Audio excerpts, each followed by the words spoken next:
پہنچاتے ہیں۔ آج ہم گاڑی لے کر چلے ہیں، کھڑگپور سے بائی روڈ ہم پہنچے۔ جب ہم آسنسول سے نکلے تو گاڑی آپ کے جھارکھنڈ کی الحمدللہ بہت اچھی سڑکیں ہو گئی، ایسے 75 یا 80 کے اسپیڈ پہ گاڑی رہی ہوگی۔ ایک بچہ ہم نے دیکھا کہ سائڈ میں کھڑا، چھوٹا سا بچہ سائڈ میں کھڑا ہوا ہے اور ہم اپنے دھن میں جا رہے ہیں، گاڑی چلا رہے ہیں، اچانک وہ بچہ دوڑ کر گاڑی کے سامنے آتا، بالکل اچانک۔ میری عادت ہے میں گاڑی چلاتا ہوں تو سیٹ بیلٹ لگا کر چلاتا ہوں۔ میں آپ کو بھی مشورہ دیتا ہوں، آپ 4 ویلر چلاتے ہیں تو سیٹ بیلٹ لگائیں، اگر آپ بائک چلاتے ہیں تو ہیلمٹ پہنیں۔ It's your protection of your life, یہ آپ کی رکشا کی بات، یہ آپ کی اندرونی آپ کی حفاظت کی بات آپ سے بتا رہا ہوں۔ یہ نہیں کہ پولیس والا آپ کو دیکھے گا۔ ابھی بھی میں آ رہا تھا ہرن پور سے تو ڈاکٹر صاحب بولے، ہم نے جب لگایا سیٹ بیلٹ، انہوں نے کہا کہ یہاں پولیس والا نہیں چیک نہیں کرے گا۔ ہم نے کہا کہ ہمارے دوست، ہمارے ڈاکٹر صاحب ایسا ہے، میں لگاتا ہوں، میری عادت ہے۔ تو پتہ ہے وہ بچہ اس زور سے دوڑا میرے آگے آیا، اگر ہم سیدھی گاڑی رکھتے تو وہ بچہ آج ختم ہو جاتا، پوری اسپیڈ میں گاڑی تھی، لیکن فوراً ذہن میں یہ بات آئی کہ کیسے اس بچے کو بچایا جائے۔ فوراً بریک لیتے ہیں تو ہم خطرے میں آئیں گے۔ تو سڑکیں تھوڑی چوڑی تھی تو جدھر وہ بچہ دوڑ رہا تھا اسی طرف ہم نے بیلنس گاڑی کا کیا اور ہینڈ بریک، پیر کا بریک ہم نے لیا، بالکل ان دا اینڈ روڈ کے کنارے پر جا کر ہماری گاڑی رکتی ہے، گاڑی ہم نے روکی۔ وہ بچے کا تو کچھ نہیں ہوا، خیر بچا لیا اللہ نے اس کو، لیکن ہمارے کلیجے منہ کو آ گئے، ہمارے پسینے چھوٹ گئے کہ آخر یہ ہوا کیا۔ تعجب ہوا ہم کو اس وقت، دیکھ رہا ہوں تو اس کا باپ بیٹھا ہوا، ہاتھ میں اتنا بڑا پوا، وہ شراب کی تھیلی، وہ پوری بوتل، اور ایسے پی رہا، گھٹک رہا۔ ہم نے کہا کہ یہ کتنا زور سے تھپڑ ماروں گا نا ابھی تمہاری سارے نشے اتر جائیں گے۔ تنہا ایک دم پھوسٹ سا آدمی، پتلا ہوا پہلوان بنا بیٹھا تھا۔ ہم نے کہا کہ تمہارے بچے کے ساتھ کیا ہوا، تم نے دیکھا؟ بولا ہم کو کہاں پتا، شاید آدیواسی تھا کوئی۔ ہم نے کہا کہ ہم کو تو کچھ پتا نہیں۔ ہم نے کہا کہ ابھی چٹنی بن جاتا تمہارے اس بچے کا، بیٹھ کر شراب پیتے ہو اور تم کو پتا نہیں کہ تمہارا بچہ سڑکوں پہ جا رہا ہے۔ یہ شراب پی پی کر تم نے اپنی زندگی ختم کر لی، اپنے بچے کے بارے میں بھی تم کو پتا نہیں کہ آپ کا بچہ کہاں دوڑ رہا ہے۔ بہت زیادہ اس کو خیر ہم نے ڈانٹا وہاں پہ۔ تو میرے بھائیوں، میرے ساتھیوں، یہ ہو رہا ہے آج شراب کے نشے میں دھت پوری قوم۔ تو پھر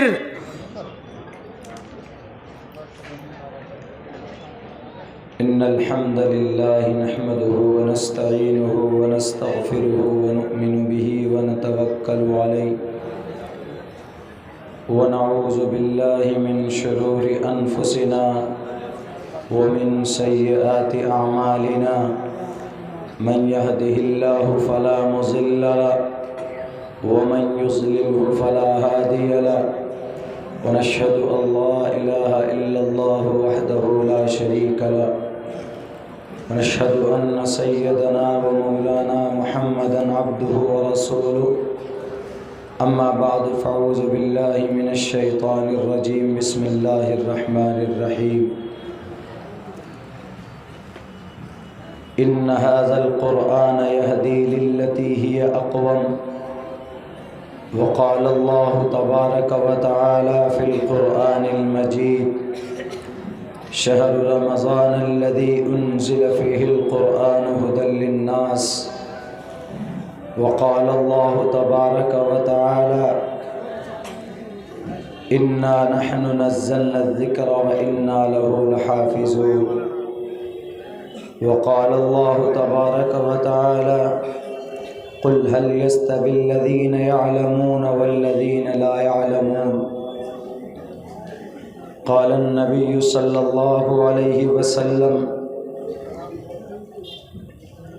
من رأى منكم منكرا فليغيره بيده فإن لم يستطع فبلسانه فإن لم يستطع فبقلبه وذلك أضعف الإيمان رواه المسلم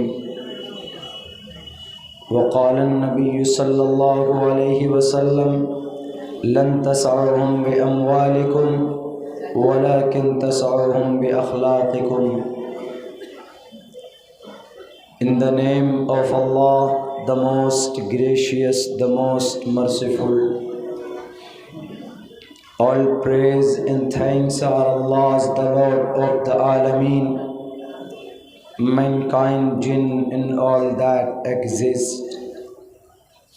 You honor only that ruling judge, the day of recompense, it means the day of resurrection. You only we worship, you only we ask for help each and everything. Guide us to the right path, to the straight way. On the way, on those on whom you have bestowed on your grace.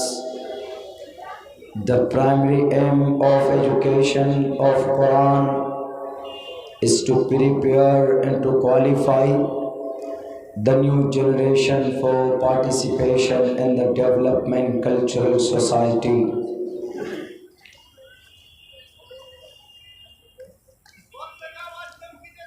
محترم سامعین کرام، صدر جلسہ، معزز علماء کرام اور پردے میں بیٹھی ہوئی سماج کی بہو اور بیٹیوں،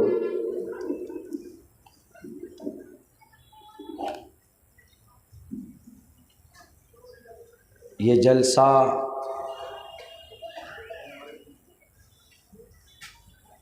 آپ لوگوں کے بیچ اپنے آخری مرحلے میں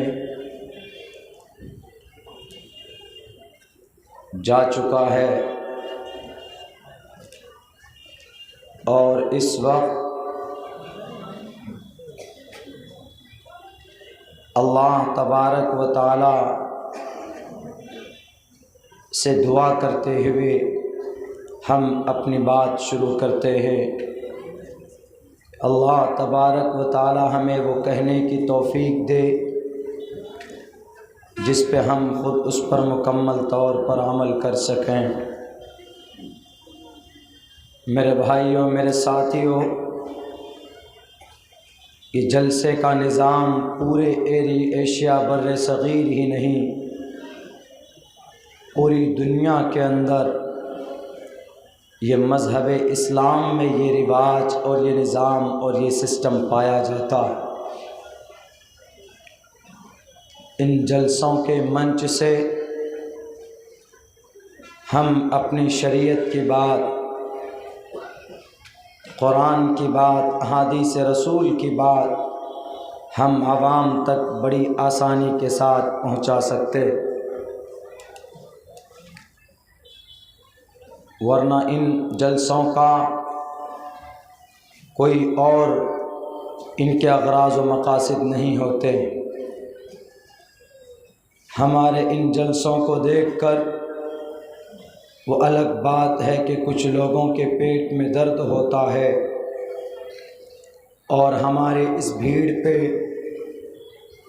ہمارے ان جلسوں پہ وہ لوگ طرح طرح کے الزامات لگاتے ہیں۔ ان کے الزامات اور ایلیگیشنز لگانے سے ہمارا یہ نظام، ہمارا یہ سسٹم، ہمیں اللہ سے قوی امید ہے کہ ہم نہیں رک سکتے۔ ہمیں جو پیغام دینا ہوگا قوم کو، ہم وہ پیغام ان جلسوں کے منچ سے دیتے رہیں گے، اور ان جلسوں میں، ان مدرسوں میں آپ بخوبی جانتے ہیں کہ اللہ رسول کے علاوہ، قرآن و شریعت کے علاوہ کوئی اور دوسری تیسری بات نہیں کی جاتی۔ ہمارے بھارت میں ہی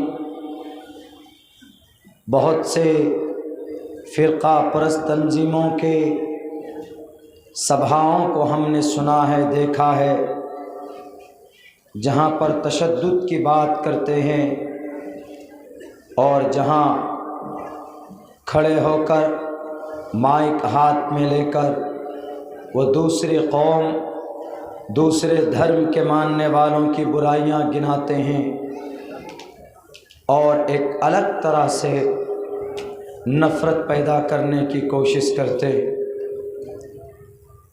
آج آپ کے اس منچ سے ہم ان فرقہ پرست طاقتوں کو یہ پیغام دینا چاہتے، اگر آپ کو شک ہو، اگر آپ کو اعتراض ہو تو آپ آؤ ہمارے ان جلسوں میں، from the beginning to the end, از اول تا آخر بیٹھ کر ہمارے ان جلسوں کے مقررین کی باتوں کو سنو۔ ہمارے مدرسے میں کیا تعلیم دی جاتی ہے، اگر آپ کو شک ہو تو آپ آئیں ان مدرسوں میں بیٹھ کر، بلکہ 1 سال داخلہ لے کر آپ پڑھ کر دیکھو کہ ان مدرسوں میں کیا تعلیم دی جاتی۔ میرے بھائیوں، میرے ساتھیوں، اس وقت بھارت کا مسلمان بہت ہی کریٹیکل سچویشن میں سے گزر رہا ہے۔ ہمیں اور آپ کو یقین نہیں ہوگا، ملک ہندوستان میں اگر فرقہ پرست طاقت کو ڈر ہے تو صرف اس قرآن سے اور اس قرآن کے ماننے والوں سے ڈر ہے۔ ہمارے استاذ محترم نے دوران درس بخاری ہم سے یہ کہا، ہم نے پوچھا، ہم نے کہا کہ حضرت سر ہمیں چاروں طرف سے مارنے کی، مٹانے کی کوشش کی جاتی ہے، ہم کیسے ان لوگوں سے بچیں؟ انہوں نے کہا کہ مولانا